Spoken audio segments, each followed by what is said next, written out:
Tech Mahindra is today updated that it is hiring for two roles. One is associate software engineer and another one is senior software engineer. So apply link వచ్చేసి నేను డిస్క్రిప్షన్లో అయితే provide చేస్తాను. So ఆ apply link click చేసిననే మీకైతే ఇలాగా ఒక Google form అయితే ఓపెన్ అవుద్ది. జస్ట్ ఇందులో మీరు ఏం చేయాలంటే ఏదైతే ఈమెయిల్కి మీకు మెసేజ్ కావాలో ఆ ఈమెయిల్ ఇక్కడ ఇచ్చి దీన్ని క్లిక్ చేసి నెక్స్ట్ కొడితే మీకైతే ఈమెయిల్ సెండ్ చేస్తారు.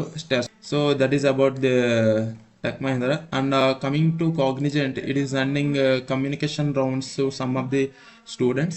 And సో కమ్యూనికేషన్ రౌండ్ అయితే మనకి మెయిల్ సెండ్ చేస్తుంది కాబట్టి ఎవరైతే ప్రిపేర్ అవ్వలేదో వాళ్ళ కోసం నేను ఒక వీడియో అయితే సజెస్ట్ చేస్తాను. Already I uploaded in my channel. So this is cheat tricks to clear communication round. So 17 minutes అయితే మీకు పెద్ద ఎక్కువేం కాదు. ఈ వీడియో చూస్తే మీకు ఆల్మోస్ట్ నేను చెప్తున్నా 100% కాదు 200% కాన్ఫిడెంట్గా ఉంటారనమాట కమ్యూనికేషన్ రౌండ్. ఇందులో అన్ని చీట్ ట్రిక్స్ ఉంటాయి.